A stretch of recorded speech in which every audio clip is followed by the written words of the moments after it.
All right, let's get to our top story, which is the war in Ukraine. And I want to start with a question, sort of a thought question for you, which is I'd like to propose the idea here that perhaps the war in Ukraine hasn't even started yet. Think about that for a minute. Like we've been told, of course, the past 7 to 8 months since February, when this war or invasion of the Donbass region actually started, that's the real start of the war. But what if it hasn't started at all? I'm just going to let it hang out there for a second. Let it hang out there like a dangling participle.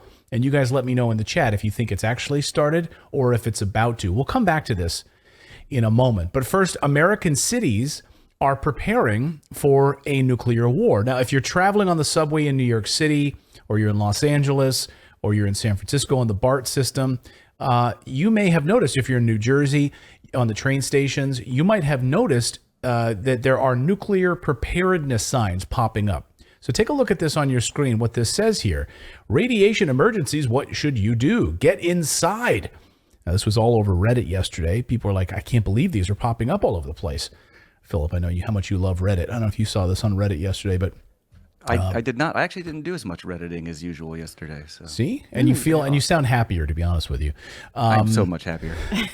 So this is what you would have seen on Reddit yesterday. Get inside is the first little picture. Stay inside is the second picture. And I love that they've got in this little picture there's a picture of a guy with a dog too. Like get inside, stay inside. And third is stay tuned. Like stay tuned to the radio or your favorite television station for the very latest. That's a very confusing graphic. I was like, what is that?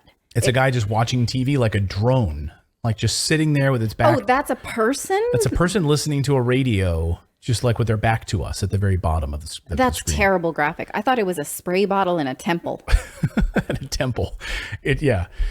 So, of course, this is all a lie. We would be wiped off the map. You wouldn't be able to stay inside, right? You wouldn't be able to stay inside and be tuned to the radio. There'd be no radio at all. There'd be no television stations. It would all be wiped away, especially if this happened in like the New York City metro area. Of course. It would be destroyed. It's the same lie they told us in the 1950s, right? The ridiculous duck and cover advertisements. Remember this? He did what we all must learn to do. You and you and you and you duck and cover. Yeah, that'll help you, right? That'll help you. Sammy the turtle or whatever his name is, duck and cover. So what happens though if you get covered in radiation, right? And from the nuclear bomb, you're inside now sitting with your dog listening to the radio covered in radiation. Just have mommy wipe off some of the radiation with some soap, right? Watch. You know how bad sunburn can feel. The atomic bomb flash could burn you worse than a terrible sunburn, especially where you're not covered. Oh. Now, you and I don't Thank have you. shells to crawl into like Bert the Turtle, so we have to cover up in our own way. First, you duck, and then you cover. And that'll very save us all. tightly, you cover the back of your neck and That'll your face. save us all. Duck and cover. Yeah, that'll save us all. So NATO is really excited about launching a nuclear war. You might have seen this all weekend. It's continuing to unfold. And since our show last night, it's gotten even worse. They want to keep pushing the idea that Putin is about to launch nuclear weapons. These drum beats have gotten louder since our last night's show. And just look at what the Western press is saying this morning. Russian nuclear sub disappears armed with doomsday weapon. So, of course, NATO wants Putin to use some sort of tactical nuclear weapon. It will give them all the excuse they need to launch a full-scale attack of Russia. And here's another news report. It says experts. Here's more proof of that. This article says, if Putin uses nukes, U.S. could wipe out Russian forces in Ukraine. Oh, so you want this to happen, basically. Here's an expert saying this. We want this to happen. The expert cited in the article actually says this. Also acknowledged, he says, that such a direct U.S. or NATO military strike against the Russian military, even in response to the Russian use of tactical nuclear weapons on the battlefield, could spiral out of control. That's not what you want to hear from experts, that we will not be able to control this once the whatever is out of the barn. But also it's obvious. Yes, of course. it would spiral out of control. So you Yes. want Putin to launch a tactical nuclear weapon in Ukraine so that then that's just one little nuclear bomb. It's contained, and now we have a full-scale NATO invasion or just destruction of Russia. Like, that's what you want to have happen, and nobody else would launch any nuclear weapons after that. It would just be this little, like, test. Here you go. That's not going to happen. Of course it would spiral out of control. Retired general and former Pentagon official tells CNN the U.S. should consider launching a nuclear strike on Russia. Listen to this. Crazy. CNN has learned that the U.S. is developing contingency plans for possible Russian escalation in its war in Ukraine, including the potential use of tactical nuclear weapons. Also, the possibility of what one source described as a nuclear display. That would be something short of a nuclear strike, including the possibility of a military strike on the Zaporizhzhia nuclear power plant. So this shows how serious. First of all, we'll go on in a second here. So they're going. So let's just be clear: an area that Putin now controls, They would strike on it. with a nuclear attack on the nuclear power plant. Do two nukes cancel each other out? Like, this is the kind of Western garbage. This is CNN. Like, this is CNN ridiculousness. The U.S. is taking these Russian nuclear threats. They've been developing contingency plans for some time. I wonder, can you describe what such contingency plans might involve? Well, I think, first of all, there's the public face of all of this, which is how we communicate to Russia what we're prepared to do, what we're not prepared to do. My personal view is I think we ought to be deliberately vague on what we are prepared to do. Anytime you draw a red line, that commits you to a certain course of action. Look, I think it's fairly simple to lay down the options. It could be the soft side of it, which is doubling down on sanctions, doubling down on export controls, ranging all the way.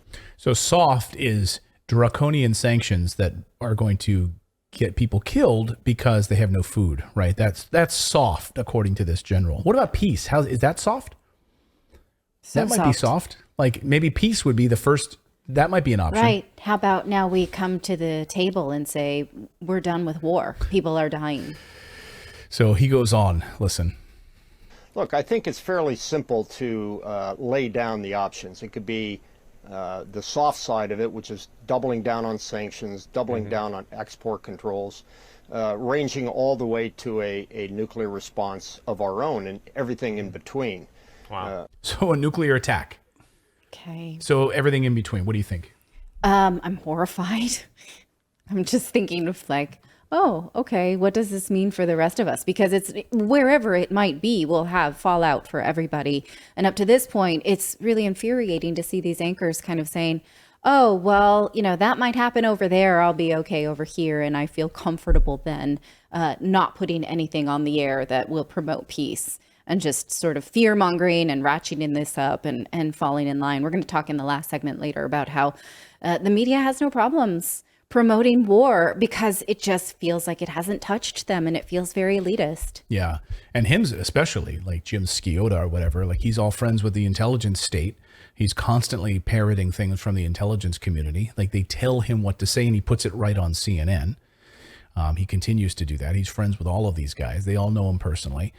So to put this nuclear fallout scenario in context for a minute, just think about this. Atmospheric scientist Brian Toon has been studying atmospheric nuclear weapons and how this would all unfold for 39 years, so he's an expert. And he explains it this way.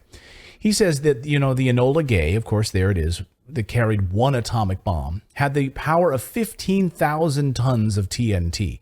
And when it dropped the bomb on Hiroshima, Japan, 100,000 people died. Now, just to give some example, we have these Trident missiles now, you know, that the UK has and others.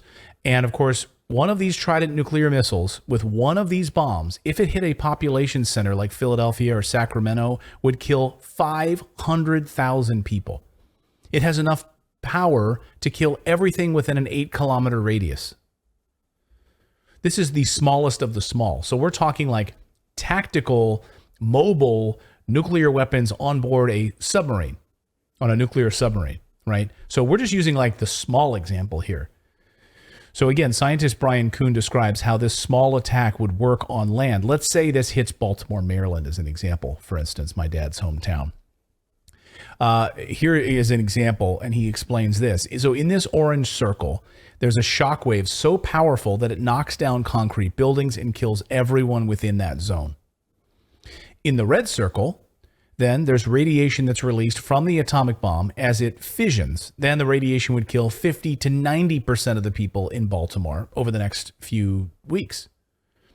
Then in the green circle, buildings would collapse. The shockwave continues out with enough power to knock down residential buildings. And then in this yellow circle, 6 miles in diameter, there's a blast of light so bright, if your skin was exposed, you get third-degree burns, which can be fatal. So remember back to that video we saw? Mm-hmm. Like, oh, Billy has a little sunburn. Yeah, there's no sunscreen that's going to... Sorry, mommy's not going to be able to wipe that away with some sun oil and take care of it for you. And finally, a global nuclear war would leave 400 million people dead, and it would be 10 times the size of World War II. So again, these sort of New Jersey signs that people are saying wouldn't be enough to stop any of this. I mean, forget about wear a mask. It's like wear a nuclear radiation suit. Yeah, that's where we're heading. My sister-in-law was telling me that her kids go to school in Pennsylvania, and she was saying that, these bulletproof backpacks have sold out because these are just a sign of the times. These are the things that people want to buy. And now I'm thinking, okay, do I need bulletproof backpacks and then also radiation backpacks? Something can be like a poncho pulled over the kids. These are the way that we have to think nowadays. It's just human nature to have these thoughts that seem to me, when they run through my head, crazy. Well, we have to think, we also have to think not ridiculously about this because, like a radiation poncho is not going to stop this. Right. It's somebody making money off of this, and it's not going to work. People will die. So right now might be a really good time for peace talks. Just an idea. I'm going to throw that out there. If leaders that be would be amenable to such things. Oh, they're not. Which they do not seem to be at all. So the thought experiment I asked you a few minutes ago, I asked you whether or not the war in Ukraine has even started yet. As we talked about last night here on the show, ex-CIA analyst Larry Johnson, whom we featured on the show, says that Putin has yet to even start the offensive against Ukraine. Okay. I mean, it feels like already too many people had died, but go on. So if you read Western media, Russia is losing and Ukraine's counteroffensive is working, right? So, maybe Putin's about to lose. And now that the Washington Post says that Ukraine has taken past the city of Lyman towards Luhansk, that things are going Ukraine's way. Here's the front page of the Washington Post this afternoon. Refuting annexation, Ukrainian forces push on from Lyman towards Luhansk. And then it goes into this article and explains. I'm just going to read from this first 2 paragraphs here. The Ukrainian soldiers waved, hooted, and raised their fists in triumph as they drove out of the strategic eastern city of Lyman on Monday, riding M113 armored personnel vehicles provided by Western countries. They passed 8 corpses of enemy Russian soldiers who died trying to run from a Ukrainian counteroffensive that swept through the area and is still going, putting the lie to President Putin's annexation claims. Like, that's how the Washington Post starts off this piece. It goes on to say, there's so many things that need qualification there that assume that you are... That's an outrageous paragraph. That's not media. That's not journalism. No. You shouldn't write any of that without any kind of proof. They're loaded. That's not journalism. Well, then you might actually, now we have video that proves that this is a lie anyway. But anyway, I want to continue this paragraph. The bodies were bloated. Some had mouths open, as if still wearing an expression of shock. At the moment the Ukrainian troops were driving by, the dead Russians were being unceremoniously placed into black bags. Now, bear in mind, the Washington Post doesn't have a reporter there. So where are they getting this information? They're getting it from Ukrainian officials. But the truth is, we actually have the video that the Washington Post was referring to. And journalists who are in the area called total garbage on the Washington Post's reporting of this. According to journalist Wyatt Reed, these were not fleeing Russians, but rather civilians who were trying to leave the area. Here's the video. I'm going to play just a little clip of it, and I'm going to stop it before it gets gruesome. Watch. Что-то они не особо спешили. So these are civilian Нормально так vehicles. прилетело. Civilian Пожитки, да? vehicles. Напизженное. Civilian Я vehicles. думаю, если там присматриваться, Cars. то Cars. каски. These are civilians and civilian cars. No Z's painted on any tanks. No Z's. No Russians. No Russian tanks. No Russian armored vehicles. So according to journalists who actually are there and covering this, those were civilians who were leaving. And by the way, this road has been detailed exhaustively, that this road is not the kind of road that any military would be using for a major retreat. This is not a road that would support tanks, any of it. It's a road that was being used by civilians. So thanks, Washington Post, for your excellent journalism. Meanwhile, excellent journalist George Eliason, who's an American journalist living in the Donbass, says that Putin hasn't started this war yet. And the Western media coverage is total propaganda around this. He says that this idea that Russia has failed leaving the city of Lyman is just propaganda. Listen to George. Russia's got to get into it, the war. They still haven't yet, in real terms. They were limited by law what they could do because it was just, a limited excursion. It's like the President of the United States says, I'm going to send troops over there to do this. Well, without an active war, you can't bring in, all the equipment, all the tech, the soldiers, et cetera, et cetera, et cetera. It's very limited. They're untying their hands right now. And that's part of what the referendum was about. It was to make sure, because they're not doing it for foreign countries now, they're doing it as self-protection part of Russia. Now, George Eliason, of course, has been the target of Ukraine since 2015. They've tried to go after him and try to silence him for telling the truth about what's been happening there. That's why this referendum was such a pivot point, right? Because it's no longer a foreign operation. Now that is home territory, according to Russia. So we'll see, right? I asked you earlier, do you think that Russia has even started the war yet? Yes or no? Let us know in the chat below. Well, what they told us, Vladimir Putin opened his mouth and said, once we consider this homeland, the territory changes, the game changes, and our military movements change. We know this. Right. That's not guesswork, that piece anyway. What's guesswork is how high this will ratchet and then how far beyond that region it reaches, which is why the rest of us are watching and questioning and trying to figure out if there's even anything we can do.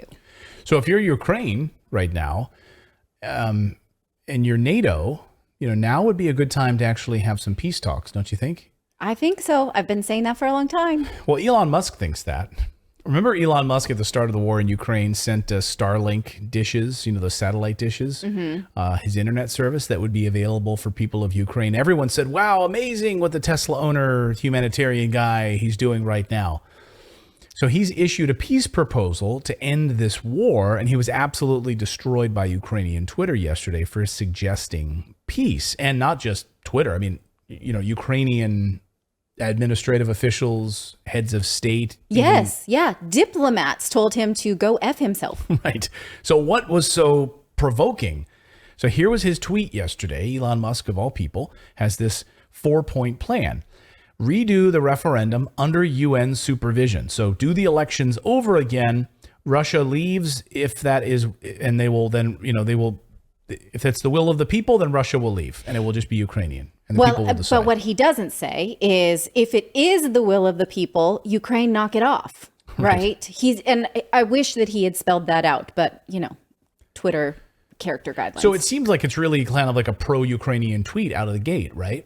Then he goes on to say, Crimea stays Russia, as it has been since the year 1783 until Khrushchev's mistake, where he basically handed it over. Again, they don't like that. Yeah, they don't like that. They also don't like that he mentions water supply would stay to Crimea would be assured. Nope, they don't want to do that. And then Ukraine remains neutral, doesn't join NATO, stays a neutral country. Right? Seems like fairly reasonable. I have some problems with it, but at the end of the day, it's a peace offering, right? That's the idea. It is. That's where peace offerings begin, at places both sides don't like, and then you work towards the middle. Yes, it is at the very least very rational. and pro-peace and anti-people dying any further. And he says, by the way, this is highly likely to become the outcome in the end anyway. Just a question of how many die before then, he says. Yeah. And he says that it's possible, albeit unlikely, outcome from this conflict is a nuclear war. So either this is going to be the outcome, which is what Noam Chomsky told us would basically happen, right? Ukraine would be wiped off the map and sort of, or they come to some sort of a settlement agreement. Yeah. So what's the choice at this stage? Well, so he also put up a poll in his tweet, Elon Musk did, asking people his thoughts on this. Do you agree with this? Like, do you like this? Look how many people said no. 60% said no. Over 2.5 million people voted that they didn't like this. 40% said yes. So what is 60% of people don't know is that the West is using Ukraine as a proxy battlefield. Yes. They don't care at all about Ukraine. And they will use it to the last Ukrainian dies. We know that that's the case. So Volodymyr Zelensky, the president of Ukraine, then tweeted in response to this. Here was his tweet. Which Elon Musk do you like more? The one who supports Ukraine or the one who supports Russia? 2.1 million votes. And overwhelmingly, they like the Elon Musk who supports Ukraine. That is incredibly obnoxious because he is not pro-Russia. In this tweet, he's only pro-peace, right? And so they continue to whittle it down to anything that is critical is pro-Russia, if you are at all pro-peace. Now, he took a lot of flack for this, and then he furthered up this tweet with the response saying, "You're assuming I wish to be popular. I don't care. I don't care what people think of me for saying this. I do care that millions of people may die needlessly for an essentially identical outcome." What he says is, basically, Russia has more than 3 times the population of Ukraine. So victory for Ukraine is unlikely in a total war. If you care about the people of Ukraine, seek peace right now. Right. I mean, to me, I know you can get into the nuance of whether these pieces of it are pro-Ukraine or not, but at the end of the day, it's either life or death. Like that to me is right? It's either you live or you don't. But for the people who respond to this or write these headlines, it's life or death for other people. Right. So you can easily just like click buttons and write headlines. But if it were life or death for the people that you lived around or you cared about, it would be very different. Well, the Western media, we know how the Western media responded to this because the billionaires that run the Western media companies, Bloomberg, CNBC, Forbes, The Hill, etc., all pushed this same narrative almost immediately. Just read these headlines. Elon Musk sets off uproar in Ukraine by tweeting his peace plan. CNBC, Elon Musk infuriates Ukraine with a Twitter poll on how the Russia war should end. Elon Musk slammed for Russia-friendly proposal to end the war in Ukraine. Ukraine diplomat says Musk peace proposal F off. So if you could rewrite all of those headlines, like let's just take the But they always do this to him, right? He is disproportionately a recipient of these types of headlines. So that in itself is not, it's like spin on Ukraine, spin on Elon Musk equals really good day if you're a headline writer. Like, yay, this is what I'm trained for. Click, click, click, right? So yeah, you could rewrite these headlines, right? I mean, you could change any of them to be, well, this is actually pro-peace. Like Elon Musk is slammed for suggesting peace, in Ukraine. Like globalists slam Elon Musk for wanting to end their endless war in Ukraine. Like you could rewrite them to be more accurate, but they don't. And then meanwhile, just a few moments ago, short time ago, Zelensky issued a decree ruling out peace talks with Putin. So he signed this into law in his own country. And I thought to myself when I saw this, I thought, is he doing this so that no predecessor that comes after him can then instate peace, right? Because it is law or something like that? Or is it just another move like the one he did last week where he signed something and it seems like he's doing things? I'm not exactly sure what that means, but it's just like, I'm ruling this out so we will never do it because it's a very confusing move. Right. To tie back yourself into a corner. It seems, I mean, only fools are immobile in any kind of conflict.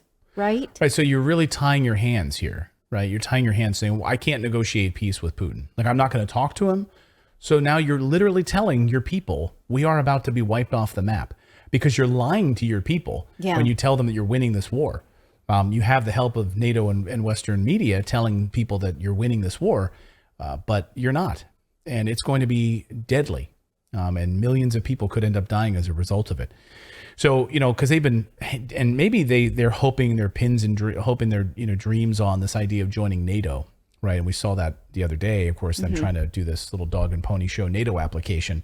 NATO apparently has been routinely lying to Ukraine, according to new reports this morning, about NATO membership. Former U.S. ambassador to Russia, Michael Anthony McFaul, admitted during a panel discussion, well, you got to watch this, let the cat out of the bag on Ukraine joining NATO. He says Washington has been lying to Ukraine about its NATO bid since 2021. Watch. In 2021, we kept reiterating that Ukraine was going to join. We kept saying that over and over again. So our diplomats are lying? Yes. Yes, that's the real world, guys. Come on. But you could. So that's the real world. Wait a sec. Our diplomats are lying all the time, yet the Russians should trust them when they offer assurances. I know, it's so funny, right? That's this idea. We've been lying to them for we've been lying to them for years about getting NATO applications. So we were never going to do it. We've been dangling it as a carrot, and we're just going to use your country as a proxy country to run our wars. And who was in that audience that's like, yeah, that's funny. Haha, we're talking real folks now. It's the same people that were in the Mike Pompeo audience where he admits, former CIA director, and he's like, we lie. That's what we do with the CIA. We have whole classes on it. Everyone's like, oh, that's great. That's great. Sweet. We really It's do the same that. audience. I was just about to bring that up. Like, it's so funny when you get these people in these positions that, like, they get so caught up in the audience, they don't realize that they're just like, they're opening the doors and shining all the light in on their dirty little secrets. Right. It's just amazing to me. Well, it's like when Liz Truss in the UK, she says, when she was talking about using nuclear weapons, and she's like, yeah, you have to. And the audience is like, yeah, let's use nuclear weapons. Let's do it. These people are crazy.